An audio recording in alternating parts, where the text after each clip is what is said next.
എല്ലാവർക്കും നമസ്കാരം. രാമായണ മാസ ആചരണത്തോടനുബന്ധിച്ച് കോട്ടയം തിരുനക്കര തൃക്കൈക്കാട്ട് സ്വാമിയാർമഠം ശ്രീരാമ ഹനുമത് ദേവസ്ഥാനം അവിടെ നമ്മുടെ ഗുരുനാഥനായ വിശ്വനാഥ നമ്പൂതിരി സാറിന്റെ നേതൃത്വത്തിൽ പ്രവർത്തിക്കുന്ന പ്രസരം സംസ്കൃത സമാജം അതിലെ വിദ്യാർത്ഥികൾ അവതരിപ്പിക്കുന്ന രാമായണ പ്രഭാഷണ പരമ്പരയിൽ ഇന്ന് പ്രഭാഷണം നടത്തുന്നത് ശ്രീമതി ജയാനാരായണൻ ആണ്. വിഷയം രാമരാവണ യുദ്ധം. നമ്മുടെ എല്ലാ പ്രോഗ്രാമിലും എപ്പോഴും മുൻപന്തിയിൽ നിന്ന് സഹകരിച്ച് നമ്മളെല്ലാം വാഗ്ധോരണി കൊണ്ടും പ്രാർത്ഥനകൾ കൊണ്ടും ഒക്കെ അനുഗ്രഹിക്കുന്ന ഒരു മഹത് വ്യക്തിയാണ് ജയാനാരായണൻ. ഏറ്റവും സന്തോഷത്തോടുകൂടി, ഏറ്റവും ആദരവോടും ബഹുമാനത്തോടും കൂടി ജയാനാരായണനെ ഇന്നത്തെ പ്രഭാഷണം അവതരിപ്പിക്കുന്നതിനായിട്ട് ക്ഷണിക്കുന്നു.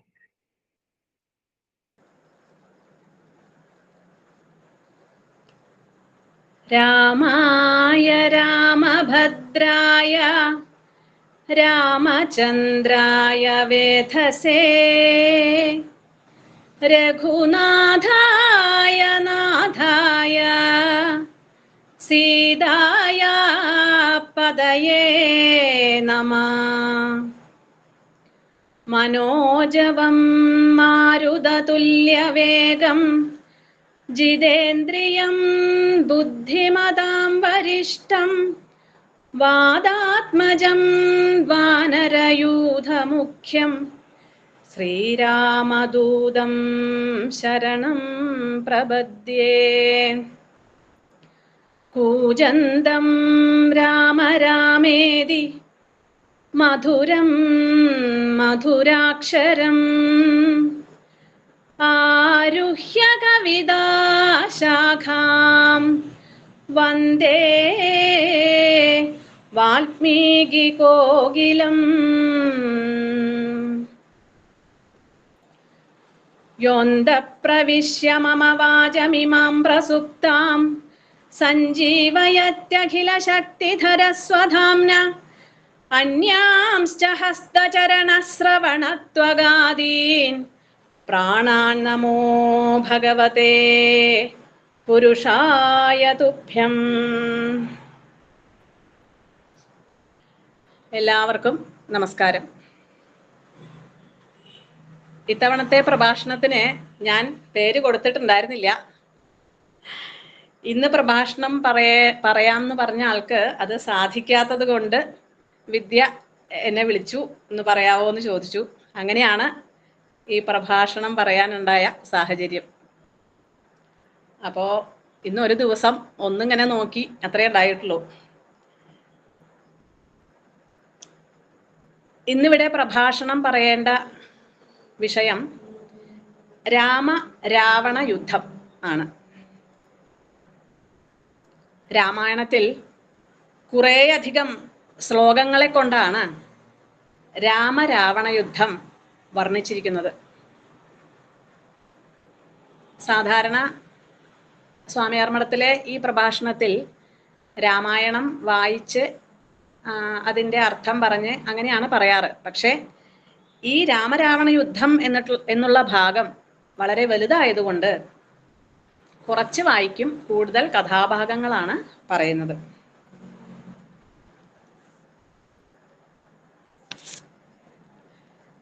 ഇതിഹാസങ്ങളിൽ ആദ്യത്തേതെന്ന് നാം ഗണിക്കുന്നത് വാൽമീകി രാമായണത്തെയാണ്.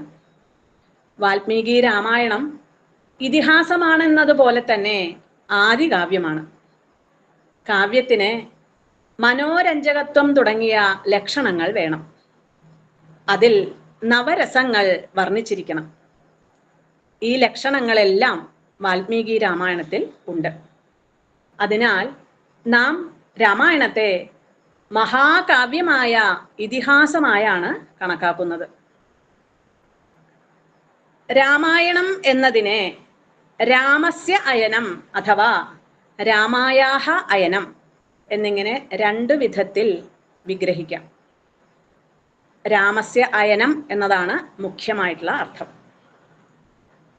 അയനത്തിന് ഗമനം എന്നാണ് അർത്ഥം. രാമന്റെ ഗമനം രാമായണം. ഒരു വ്യക്തിയുടെ ഗമനം എന്നാൽ അയാളുടെ ജീവിത ചരിത്രമാണ്. ശരീരം സ്വീകരിച്ചത് മുതൽ ഉപേക്ഷിക്കുന്നത് വരെയുള്ള ചരിത്രം. എന്നാൽ രാമായണം രാമന്റെ ചരിത്രമല്ല, മഹത്തായ ഒരു സന്ദേശത്തിന്റെ ആവിഷ്കാരമാണ്. വേദത്തിന്റെ കാതലായ ഒരു ഉപദേശത്തിന്റെ ആവിഷ്കാരമാണ് രാമന്റെ ജീവിതം.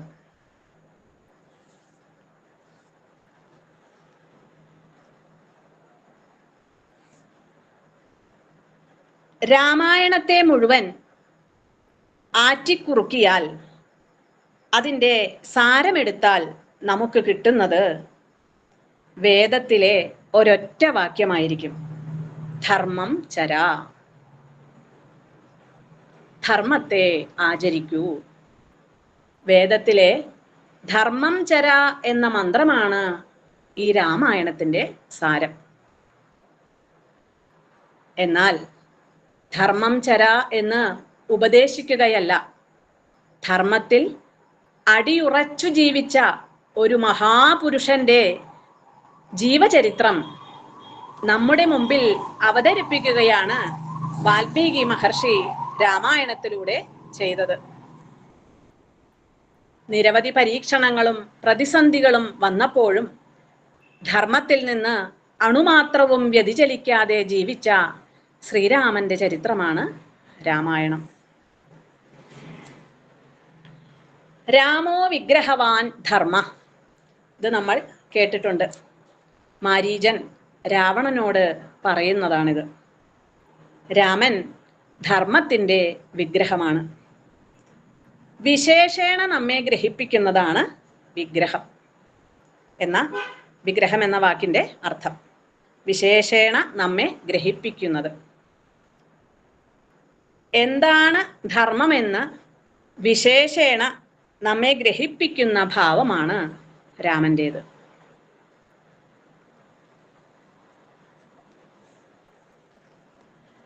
നമ്മുടെ അന്ധക്കരണത്തെ പരിശുദ്ധമാക്കി തീർക്കുന്നതായി ഭക്തിയെപ്പോലെ മറ്റൊന്നും ഇല്ല.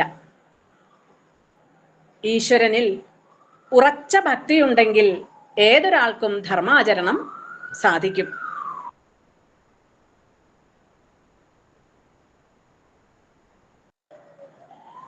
ഒരു ഭക്തനെ സംബന്ധിച്ച് ഭഗവാന്റെ നിശ്ചയപ്രകാരമാണ് ഈ പ്രപഞ്ചത്തിലെ സകല ഗതിവിഗതികളും നടക്കുന്നത്.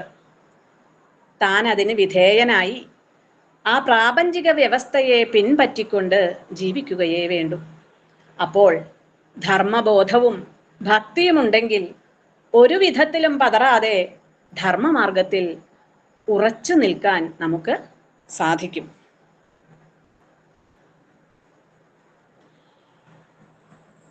കേരളത്തിൽ വാൽമീകി രാമായണത്തെക്കാൾ പ്രചാരത്തിലുള്ളത്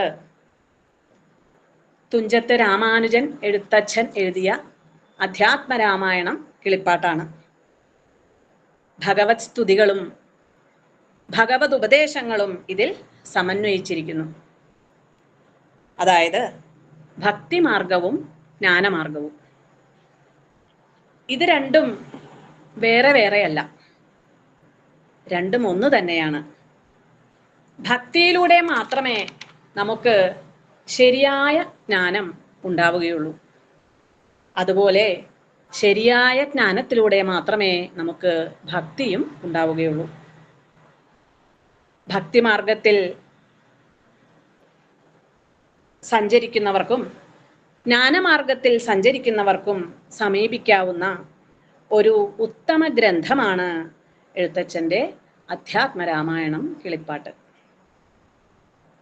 ഇത് അധ്യയനം ചെയ്യുന്നോർക്ക് അധ്യാത്മജ്ഞാനമുണ്ടാം, ഭക്തി വർദ്ധിച്ചിടും മുക്തിയും സിദ്ധിച്ചിടും എന്നാണ് രാമായണത്തിൽ ശ്രീ പരമേശ്വരൻ പാർവതീദേവിക്ക് രാമായണം ഉപദേശിക്കുമ്പോൾ പറയുന്നത്.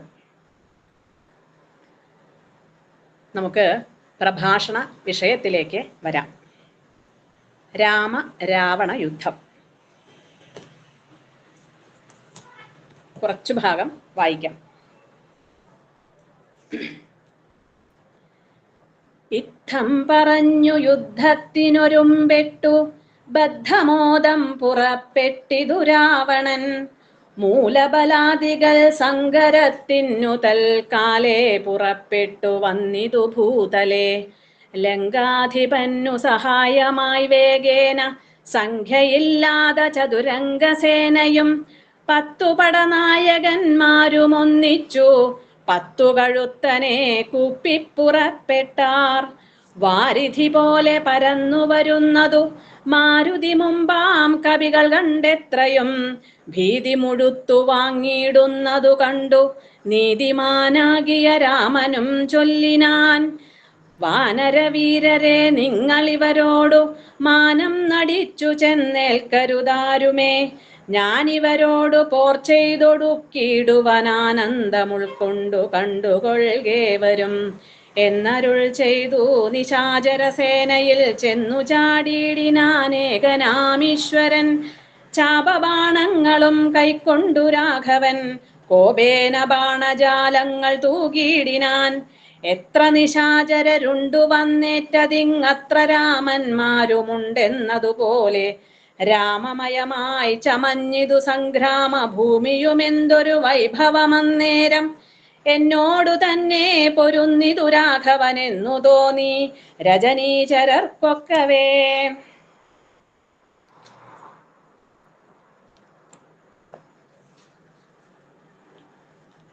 രാവണ യുദ്ധം, അതിൻ്റെ കഥ ചുരുക്കി പറയാമെന്ന് വിചാരിക്കുന്നു.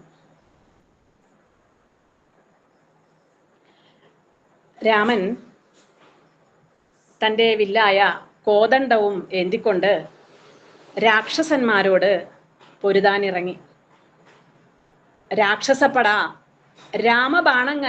ബാണങ്ങളാൽ മുടിഞ്ഞുകൊണ്ടിരുന്നു. എവിടെ നോക്കിയാലും അവർ ശ്രീരാമനെ കാണുന്നു. ഓരോ രാക്ഷസനും തന്നോടാണ് രാമൻ യുദ്ധം ചെയ്യുന്നത് എന്ന് തോന്നിപ്പോയി. എത്ര രാക്ഷസന്മാരുണ്ടോ അത്രയും രാമനും ഉണ്ടെന്ന് അവർക്ക് തോന്നി. എവിടെ നോക്കിയാലും അവർ ശ്രീരാമനെ കാണുന്നു. യഥാർത്ഥത്തിലുള്ള രാമനെ ആർക്കും കാണാൻ കഴിയുന്നില്ല. നിൽക്കക്കള്ളി ഇല്ലാതെ ബാക്കിയുള്ള രാക്ഷസന്മാർ ഓടി രക്ഷപ്പെട്ടു. തുടർന്ന് രാക്ഷസിമാരുടെ വിലാപമാണ്. ഇനി യുദ്ധം ചെയ്യാൻ മറ്റാരും ഇല്ലെന്നതിനാൽ രാവണൻ തന്നെ സ്വയം യുദ്ധത്തിനായിട്ട് ഇറങ്ങി. വിഭീഷണനെ വകവരുത്താനായി രാവണൻ അയച്ച വേൽ ലക്ഷ്മണൻ തടുക്കുന്നു. നിലംപതിച്ച ലക്ഷ്മണന്റെ മാറിൽ നിന്ന് ശ്രീരാമൻ ആ വേൽ വലിച്ചെടുത്ത് പൊട്ടിച്ചെറിഞ്ഞു. അനുജന്റെ അവസ്ഥ കണ്ട രാമൻ കാലാഗ്നിയെ പോലെ രൗദ്രഭാവത്താൽ രാവണനോട് എതിരിടാൻ തുടങ്ങി. ഒടുവിൽ രാവണൻ ഭയന്ന് പിന്തിരിഞ്ഞോടുക തന്നെ ചെയ്തു. ബോധമറ്റു കിടക്കുന്ന ലക്ഷ്മണനെ ശുശ്രൂഷിക്കാൻ രാമൻ സുഷേണനെ ചുമതലപ്പെടുത്തി. സുഷേണൻ മുമ്പ് കൊണ്ടുവന്ന ആ മഹൌഷധി കൊണ്ടുവരുവാൻ ഹനുമാൻ സ്വാമിയോട് പറഞ്ഞയച്ചു. മനോവേഗതയോടൊത്ത ഹനുമാൻ സ്വാമി ഔഷധി മലയിലെത്തി. മരുന്ന് തിരിച്ചറിയാനാവാത്തതിനാൽ മലയെ തന്നെ വീണ്ടും പൊക്കിയെടുത്തു കൊണ്ടുവന്നു. മരുന്നുകൾ പറിച്ചെടുത്ത് ചതച്ച് സുഷേണൻ ലക്ഷ്മണനെ നസ്യം ചെയ്തു. മരുന്നുകളുടെ ശക്തിയാൽ ലക്ഷ്മണൻ കണ്ണു തുറന്നു. ഉടനെ തന്നെ രാമൻ ഉത്സാഹപൂർവം യുദ്ധത്തിന് ഒരുങ്ങിയെത്തി. പിന്നാക്കം പോയിരുന്ന രാവണൻ മറ്റൊരു രഥത്തിലേറിയെത്തി. ഇതുകണ്ട ദേവന്മാർ ശ്രീരാമൻ വെറും നിലത്തു നിന്ന് രാക്ഷസപ്രഭുവിനോട് യുദ്ധം ചെയ്യുന്നത് അനൗചിത്യമാണെന്ന് പറഞ്ഞു. ആ സമയത്ത് ദേവേന്ദ്രന്റെ ആജ്ഞയനുസരിച്ച് മാതലി ദേവേന്ദ്ര രഥവുമായി ദാശരഥിയുടെ മുമ്പിലെത്തി വണങ്ങി രഥത്തിലേറാൻ അഭ്യർത്ഥിച്ചു. രഥത്തെ പ്രദക്ഷിണം ചെയ്ത് രാമൻ രഥത്തിലേറി. തുടർന്നുണ്ടായ വിസ്മയാവഹമായ യുദ്ധത്തിൽ രാവണന്റെ ശൂലത്തെ രാമൻ പൊട്ടിച്ചു കളഞ്ഞു. രാമന്റെ മുന്നിൽ പിടിച്ചു നിൽക്കാനാവാതെ രാവണൻ ബോധമറ്റു തുടങ്ങിയപ്പോൾ സാരഥി രാവണരഥത്തെ പതുക്കെ പിന്തിരിപ്പിച്ചു. അല്പസമയം കൊണ്ട് ബോധം വീണ്ടെടുത്ത രാവണൻ സാരഥിയെ ശകാരിക്കുന്നു. വീണ്ടും യുദ്ധക്കളത്തിൽ രാവണൻ തിരിച്ചെത്തി. ഇതെല്ലാം കണ്ടു നിന്ന അപ്പോൾ അഗസ്ത്യമുനി രാമന് സമീപം എത്തിച്ചേർന്ന് രാവണനുമായുള്ള യുദ്ധത്തിൽ ജയിക്കുന്നതിന് വേണ്ടി ആദിത്യഹൃദയം ഉപദേശിക്കുന്നു.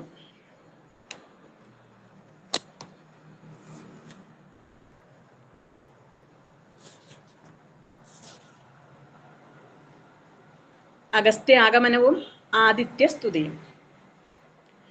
അങ്ങനെയുള്ള പോർ കണ്ടു നിൽക്കുന്നേരമെങ്ങനെയെന്നറിഞ്ഞീൽ അഗസ്ത്യൻ തഥാ രാഘവൻ തേരിലിറങ്ങി നിന്നിടിനാൻ ആകാശദേശാൽ പ്രഭാകര സന്നിഭൻ വന്ദിച്ചു നിന്നു രഘുകുലനാഥനാനന്ദമിയെന്നരുൾ ചെയ്താൻ അഗസ്ത്യനും അഭ്യുദയം നിനക്കാശു വരുത്തുവാൻ ഇപ്പോഴിവിടേക്കു വന്നിതു ഞാനിടോ താപത്രയവും വിഷാദവും തീർന്നു പോം ആപത്തു മറ്റുള്ളവയും അകന്നു പോം ശത്രുനാശം വരും രോഗവിനാശനം വർദ്ധിക്കുമായുസ്സു സൽകീർത്തിവർദ്ധനം നിത്യമാദിത്യ ഹൃദയമാം മന്ത്രമിതുത്തമമെത്രയും ഭക്ത്യാ ജപിക്കടോ ദേവാസുരോരഗചാരണ കിന്നര താപസ ഗുഹ്യക യക്ഷരക്ഷോ ഭൂത കിം പുരുഷാപ്സരോ മാനുഷാദ്യന്മാരും സമ്പ്രതി സൂര്യനെ തന്നെ ഭജിപ്പതും ദേവകളാകുന്നതാദിത്യനാകിയ ദേവനത്രേ 14 ലോകങ്ങളും രക്ഷിപ്പതും നിജരശ്മികൾ കൊണ്ടവൻ ഭക്ഷിപ്പതും അവൻ കൽപ്പകാലാന്തരേ ബ്രഹ്മനും വിഷ്ണുവും ശ്രീ മഹാദേവനും ഷൺമുഖൻ താനും പ്രജാപതി വൃന്ദവും ശക്രനും വൈശ്വാനരനും കൃതാന്തനും രക്ഷോവരനും വരുണനും വായുവും യക്ഷാധിപനും ഈശാനനും ചന്ദ്രനും നക്ഷത്രജാലവും ദിക്കരി വൃന്ദവും വാരണവക്ത്രനും ആര്യനും മാരനും താരാഗണങ്ങളും നാനാഗ്രഹങ്ങളും അശ്വനീ പുത്രരും അഷ്ടവസുക്കളും വിശ്വദേവന്മാരും സിദ്ധരും സാധ്യരും നാനാപിതൃക്കളും പിന്നെ മനുക്കളും ദാനവന്മാരും ഉരകസമൂഹവും വാരമാസർത്തു സംവത്സരകൽപ്പാധികാരകനായതും സൂര്യനിവൻ തന്നെ. ഇങ്ങനെ സൂര്യഭഗവാന്റെ ആ ഗുണങ്ങളെ കീർത്തിക്കുകയാണ് അഗസ്ത്യ മഹർഷി. ഈ ഭാഗം കുറച്ചും കൂടി ഉണ്ട്, അതിൻ്റെ അർത്ഥം പറയാം. അഗസ്ത്യ മഹർഷി ശ്രീരാമന്റെ തേരിൽ ഇറങ്ങി നിന്നു. ശ്രീരാമചന്ദ്രൻ അഗസ്ത്യ മഹർഷിയെ വന്ദിച്ചു. അഗസ്ത്യ മഹർഷി ആനന്ദപൂർവം അരുളി ചെയ്തു, നിനക്ക് വൈകാതെ ഉത്കർഷമുണ്ടാക്കാൻ വേണ്ടിയാണ് ഞാനിപ്പോൾ ഇവിടേക്ക് വന്നത്. ആധ്യാത്മികവും ആധിദൈവികവും ആധിഭൗതികവുമായ ദുഃഖങ്ങളും മറ്റുള്ള ആപത്തുകളും എല്ലാം ഇല്ലാതാകും. ശത്രുക്കൾ നശിക്കും, രോഗം ഭേദമാകും, ആയുസ്സും സൽകീർത്തിയും വർദ്ധിക്കും. അതിനു വേണ്ടുന്നത് ഈ ആദിത്യ ഹൃദയ മന്ത്രം നിത്യവും ഭക്തിയോടെ ജപിക്കുക മാത്രമാണ്. ദേവന്മാർ, അസുരന്മാർ, നാഗന്മാർ, ചാരണന്മാർ തുടങ്ങിയ എല്ലാവരും ഭജിക്കുന്നത് സൂര്യഭഗവാനെയാണ്. ഇങ്ങനെ തുടരുന്നു. വേദാന്ത വേദ്യനായ വേദാത്മകനാണ് ഈ ആദിത്യൻ. വേദാർത്ഥ വിഗ്രഹനും വേദജ്ഞന്മാരാൽ സേവിക്കപ്പെടുന്നവനുമായ ഈ ആദിത്യൻ പുഷാവ്, വിഭാകരൻ, മിത്രൻ, പ്രഭാകരൻ തുടങ്ങിയ അസംഖ്യം നാമങ്ങളാൽ അറിയപ്പെടുന്നു. ജ്ഞാനസ്വരൂപനും അജ്ഞാനനാശനുമായ ഈ ദേവനെ നിത്യവും നീ ധ്യാനിച്ചുകൊള്ളുക. ഭക്തിപൂർവം മന്ത്രജപത്തോടുകൂടി നീ സ്മരിച്ചുകൊള്ളുക എന്ന് പറഞ്ഞ് ആദിത്യ ഹൃദയ മന്ത്രം അഗസ്ത്യ മഹർഷി ശ്രീരാമചന്ദ്രനെ ഉപദേശിക്കുകയാണ്.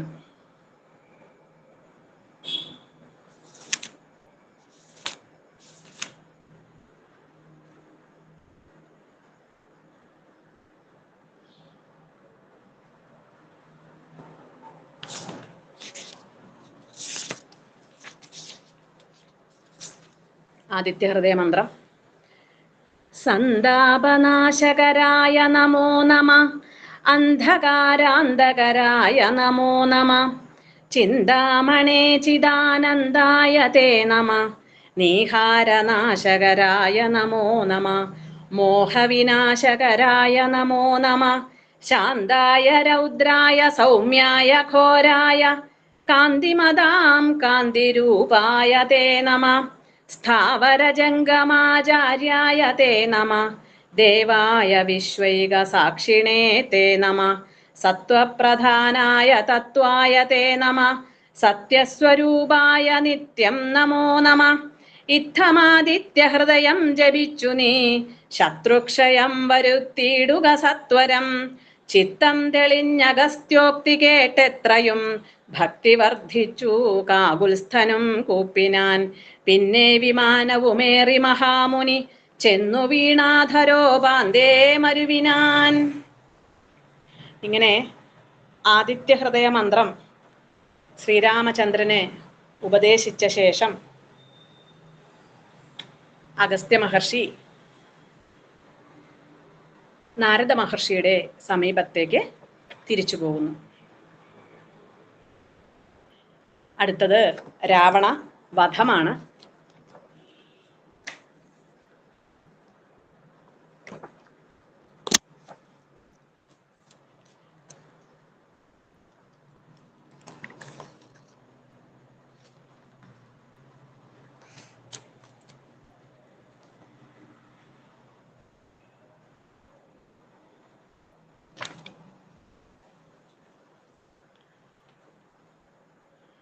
രാവണ വധമാണ്.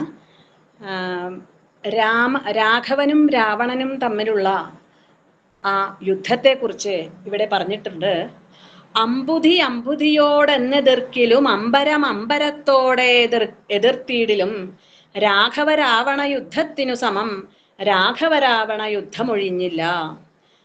സമുദ്രം സമുദ്രത്തോടെതിർത്താലും ആകാശം ആകാശത്തോടെതിർത്താലും രാഘരാവണ യുദ്ധത്തിനു സമം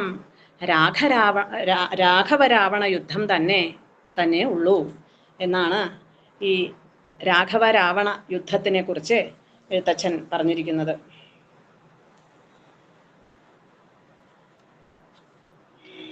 തുടർന്നുള്ള കഥാഭാഗം പറയാം. തുടർന്ന് ശ്രീരാമൻ രാവണന്റെ ധ്വജത്തെ ഛേദിച്ചു. രാമബാണങ്ങൾ രാവണന്റെ ശിരസ്സറുക്കുവാൻ തുടങ്ങി. അറുക്കപ്പെടുന്തോറും ഒരു കോട്ടവും തട്ടാതെ ശിരസ്സുകൾ വീണ്ടും വീണ്ടും മുളച്ചു വന്നു. രാമൻ അത്ഭുതത്തോടെ രാവണന്റെ ശിരസ്സുകൾ 101 പ്രാവശ്യം അറുത്തിട്ടു. എങ്ങനെ ദശാസ്യനെ വധിക്കുമെന്ന് രാമന് നിശ്ചയമില്ലാതായി. അതിതീക്ഷ്ണങ്ങളായ ശരങ്ങൾ രാവണന്റെ നെഞ്ചിലേക്ക് പതിപ്പിച്ചുകൊണ്ടിരുന്ന രാമനോട് ബ്രഹ്മാസ്ത്രം കൊണ്ട് മാത്രമേ രാവണനെ നിഗ്രഹിക്കുവാൻ സാധിക്കുകയുള്ളൂ എന്ന് മാതലി ഓർമ്മിപ്പിക്കുന്നു. രാമന് അഗസ്ത്യ മഹർഷി തനിക്ക് നൽകിയ അസ്ത്രത്തെക്കുറിച്ച് ഓർമ്മ വന്നു.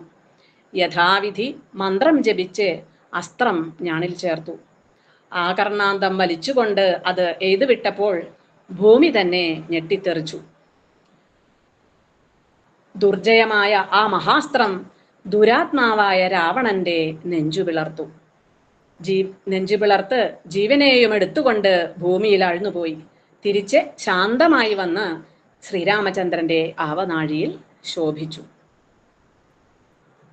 അങ്ങനെ രാവണവധം കഴിഞ്ഞു. അതോടെ രാക്ഷസന്മാരെല്ലാം ഭയഭീതരും ഒടുങ്ങാത്ത ദുഃഖത്തോട് ഒത്തുവരുമായി പാഞ്ഞൊളിച്ചു. തുടർന്ന് വിഭീഷണന്റെയും അന്തഃപുര സ്ത്രീകളുടെയും വിലാപം, രാവണദേഹ സംസ്കാരം, വിഭീഷണന്റെ രാജ്യാഭിഷേകം എന്നിവയൊക്കെയാണ് പറയുന്നത്. പിന്നീട് ശ്രീരാമന്റെ ആജ്ഞയനുസരിച്ച് വിഭീഷണന്റെ അനുമതി വാങ്ങിക്കൊണ്ട് ഹനുമാൻ അശോകവനിയിലെത്തി ശ്രീരാമജയത്തെക്കുറിച്ച് സീതാദേവിയോട് അറിയിക്കുന്നു. സീതാദേവി അത്യന്തം സന്തോഷത്തോടെ ഹനുമാനോട് ശ്രീരാമനെ കാണാനുള്ള തൻ്റെ ആകാംക്ഷ അറിയിക്കുന്നു. സീതാദേവിയുടെ ആഗ്രഹം ഹനുമാനിൽ നിന്നും കേട്ട ശ്രീരാമചന്ദ്രൻ മുങ്ങിക്കുളിച്ച് ദിവ്യ അലങ്കാരങ്ങൾ അണിയിച്ച് സീതാദേവിയെ ആനയിക്കാൻ ഉത്തരവ് നൽകുന്നു. സീതാദേവി രാമസവിധത്തിലേക്ക് പതിയെ നടന്നെത്തി. ശ്രീരാമന്റെ മുഖം ദർശിച്ച ദേവി സന്തുഷ്ടയായി തീർന്നു. ലക്ഷ്മണനോട് തനിക്ക് വേണ്ടി ഒരു അഗ്നികുണ്ഡം ഒരുക്കുവാൻ ദേവി ആവശ്യപ്പെടുന്നു. രാമന്റെ മനോഗതം അദ്ദേഹത്തിന്റെ കണ്ണുകളുടെ ചലനത്തിൽ നിന്നും മനസ്സിലാക്കിയ ലക്ഷ്മണൻ പെട്ടെന്ന് തന്നെ വലിയൊരു അഗ്നികുണ്ഡമൊരുക്കി. സീത ശ്രീരാമചന്ദ്രനെ വലം വെച്ച ശേഷം താൻ പരിശുദ്ധയാണെങ്കിൽ അഗ്നിദേവൻ തന്നെ രക്ഷിക്കട്ടെ എന്ന് പ്രാർത്ഥിച്ചുകൊണ്ട് അതിലേക്ക് പ്രവേശിച്ചു. അപ്പോൾ ലോകം മുഴുവനും സ്തബ്ധമായി. ലോകപാലന്മാരെല്ലാം പ്രത്യക്ഷരായി രാമതത്വത്തെ പറയാൻ തുടങ്ങി. അല്പസമയത്തിനുള്ളിൽ അഗ്നികുണ്ഡത്തിൽ നിന്നും അഗ്നിദേവൻ സീതയെയും കൊണ്ട് ഉയർന്നു വന്നു. സീതാദേവി പരിശുദ്ധയാണെന്ന് ലോകസമക്ഷം ബോധിപ്പിച്ച ശേഷം പാവകൻ മറഞ്ഞു. അത്യന്തം സന്തോഷത്തോടെ സീതയുടെ പരിശുദ്ധി ലോകസമക്ഷം തെളിയിക്കാനാണ് ഈ അഗ്നിപരീക്ഷയ്ക്ക് ദേവിയെ വിധേയയാക്കിയതെന്ന് ശ്രീരാമചന്ദ്രൻ വെളിപ്പെടുത്തി. പിന്നീട് ശ്രീ മഹാദേവൻ പ്രത്യക്ഷപ്പെട്ട് രാമനെ കുറിച്ച് മഹിമാവാക്യങ്ങൾ പറഞ്ഞു. മഹാദേവനോടൊന്നിച്ച് രഥത്തിലെത്തിയ ദശരഥൻ രാമനെയും സീതയെയും അനുഗ്രഹിക്കുന്നു. തുടർന്ന് ഇന്ദ്രൻ പ്രത്യക്ഷപ്പെട്ടു. യുദ്ധത്തിൽ തനിക്കു വേണ്ടി അടരാടി മരിച്ച വാനരന്മാരെ ജീവിപ്പിക്കണമെന്നും പരിക്കേറ്റവരുടെ പരിക്കുകളെല്ലാം ഭേദമാവണമെന്നും ശ്രീരാമചന്ദ്രൻ ഇന്ദ്രനോട് വരം ആവശ്യപ്പെട്ടു. കൂടാതെ വാനരന്മാർ വസിക്കുന്നിടങ്ങളിൽ അകാലത്ത് പോലും ഫലമൂലങ്ങൾ ഉണ്ടാവണമെന്നും പ്രാർത്ഥിച്ചു. ഇന്ദ്രൻ അവയെല്ലാം സന്തോഷപൂർവം അനുവദിച്ചു. വിഭീഷണന്റെ സൽക്കാരത്തെ രാമൻ സ്നേഹപൂർവം നിരസിച്ചു. ഭരതൻ തന്നെയും കാത്ത് ഇരിക്കുന്നുണ്ടെന്നും എത്രയും പെട്ടെന്ന് തനിക്ക് അയോധ്യയിലെത്തണമെന്നും രാമൻ നിശ്ചയിച്ചു. പുഷ്പക വിമാനത്തിലേറി അവർ യാത്രയാവുകയാണ്. അടുത്തത് രാജ്യാഭിഷേകമാണ്. അത് നാളത്തെ വിഷയമാണ്. ഇത്രയുമാണ് രാമരാവണ യുദ്ധം എന്നുള്ള ഭാഗം. രാമായണ മാസത്തിൽ മാത്രമല്ല എല്ലാ ദിവസവും പാരായണം ചെയ്ത്, അതായത് സ്വാധ്യായം ചെയ്ത് അതിലെ തത്വങ്ങളെ വേണ്ടും വണ്ണം മനനം ചെയ്ത് അവനവന്റെ ആത്മീയ ലക്ഷ്യത്തെ പ്രാപിക്കാൻ, അവനവനെ തന്നെ അറിയൽ എന്ന ലക്ഷ്യത്തിലേക്ക് അടുക്കാൻ എല്ലാവർക്കും കഴിയണം. അതിനുള്ള ഉത്സാഹമാണ് സജ്ജനങ്ങളിൽ നിന്ന് ഉണ്ടാകേണ്ടത്. ഇത്രയും പറഞ്ഞുകൊണ്ട് ഞാൻ ഈ പ്രഭാഷണം നിർത്തുന്നു. പറഞ്ഞതെല്ലാം ഭഗവത് പാദങ്ങളിൽ സമർപ്പിക്കുന്നു. സ്വാമിയാർ മഠം നടത്തുന്ന ഈ രാമായണ പ്രഭാഷണ പരമ്പര അത് നിർവിഘ്നം നടത്തുന്നതിനെ ഇതിനായി പ്രവർത്തിക്കുന്ന എല്ലാവർക്കും എൻ്റെ വിനീതമായ നമസ്കാരം. കായേന വാചാ മനസേന്ദ്രിയൈർവാ ബുദ്ധ്യാത്മനാ വാ പ്രകൃതി സ്വഭാവാൽ കരോമി യദ്യൽ സകലം പരസ്മൈ നായേതി സമർപ്പയാമി സർവം നാരായണായേതി സമർപ്പയാമി സർവം നാരായണായേതി സമർപ്പയാമി. ഏതായാലും ഇന്നാണ് ശരിക്കും ഒരു രാമായണ മാസ ആചരണം ശരിയായിട്ടുള്ള രീതിയിൽ നടന്നത്. എന്താ വെച്ചാൽ ആ വായനയും തത്വവും കഥ പറച്ചിലും എല്ലാം കൂടി സമ്മേളിച്ച് ശരിക്കും പറഞ്ഞാൽ എന്താ ഒരു ഇതിൽ കൂടുതലൊരു മനസ്സിന് സന്തോഷം, ഒരു അനുഭവം ഉണ്ടാകാനില്ല. അത്രയും എല്ലാവരും അതിനകത്ത് ലയിച്ച് കേട്ട് അതായത് രാമായണത്തിൽ മുഴുകുക, ആ ഒരു സന്ദർഭം ഇന്നുണ്ടായി. അപ്പൊ അങ്ങനെ നമ്മുടെ ഈ വേദിയെ ഇത്രയും ധന്യമാക്കിയ ജയാനാരായണന് ഭഗവാന്റെ എല്ലാ അനുഗ്രഹവും എപ്പോഴും ഉണ്ടായിരിക്കട്ടെ, ഗൃഹത്തിൽ എപ്പോഴും ഉണ്ടായിരിക്കട്ടെ. സന്തോഷം. എല്ലാവരുടെയും നമസ്കാരവും അറിയിക്കുന്നു. ചേട്ടാ, അതെ, യുദ്ധകാണ്ഡത്തിലെ രാമരാവണ യുദ്ധം അവതരിപ്പിച്ച ജയാനാരായണന്റെ പാദങ്ങളിൽ ആദ്യം എൻ്റെ വിനീത നമസ്കാരം. എൻ്റെ സോമനാഥൻ മനസ്സിലായി. സംഗീതാത്മകമായ പ്രാർത്ഥനയോടെയാണ് പ്രഭാഷണം ആരംഭിച്ചത്. ധർമാത്മാവായ ശ്രീരാമചന്ദ്രസ്വാമിയുടെ ആയനം വളരെ വിശദമായി നമ്മെ പഠിപ്പിച്ചു. ഭക്തിയും ജ്ഞാനവുമാണ് ജന്മസാക്ഷാത്കാരത്തിന് എല്ലാവരും പിന്തുടരേണ്ടതെന്നും നമ്മളെ ഓർമ്മിപ്പിച്ചു. സർവവിജയത്തിനും ആദിത്യഹൃദയം നിത്യവും ഭജിക്കുവാനും ഉപദേശിച്ചു തന്നു. ഇതിൽ കൂടുതൽ എന്ത് വേണം? പ്രഭാഷണം നടത്തിയ ജയാനാരായണന് എല്ലാ മംഗളങ്ങളും നേരുന്നു. നന്ദി, നമസ്കാരം.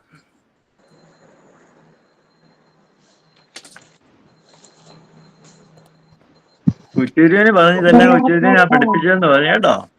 ഏ കൊച്ചുതിരുമേനി പറഞ്ഞു ഇതെല്ലാം കൊച്ചുതിരുമേനി ഞാൻ പഠിപ്പിച്ചതെന്ന് പറഞ്ഞു. ആ പഠിപ്പിച്ചത് ഇവിടെ ഉണ്ടായിരുന്നു. സൂപ്പറായിരുന്നു കേട്ടോ. ആ മനോഹരമായിരുന്നു. ഇന്ന് പറയണമെന്ന് ഞാൻ പറയണമെന്ന് വിചാരിച്ചിട്ടേ ഇല്ല. അപ്പൊ ഭഗവാൻ വിടില്ല, അതാണ് കാര്യം. അതെ, എന്നിട്ട് ഇത്രയും മനോഹരമാക്കി. ആ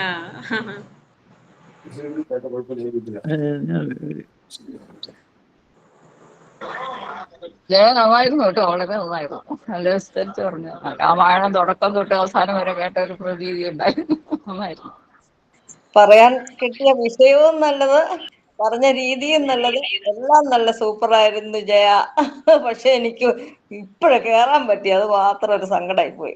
കുറച്ച് പിള്ളേർക്ക് ഇങ്ങനെ ഉപന്യാസമൊക്കെ എഴുതി കൊടുക്കാൻ പറഞ്ഞ അതിന്റെ തിരക്കിലായി പോയി. അത് കുഴപ്പമില്ല, അതിന്റെ വീഡിയോ വരും, അപ്പൊ മുഴുവനായിട്ട് കേൾക്കണം കേട്ടോ. ശരി.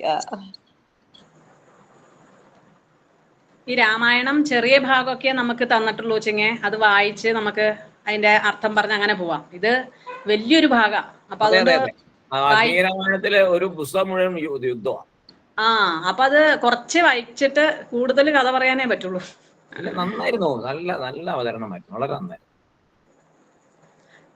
നമുക്ക് നാളത്തെ പ്രോഗ്രാം, നാളെ കുട്ടികളുടെ പരിപാടിയിൽ ഗാർഗി CA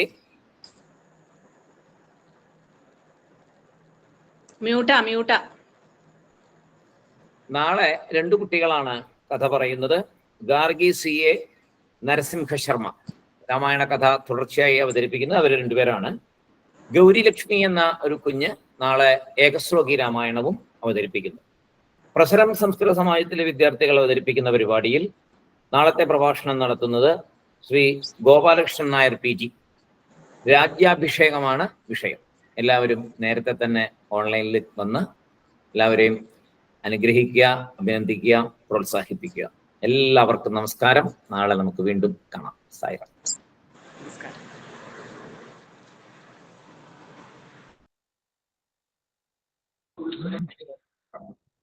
സായിറാം. സായിറാം.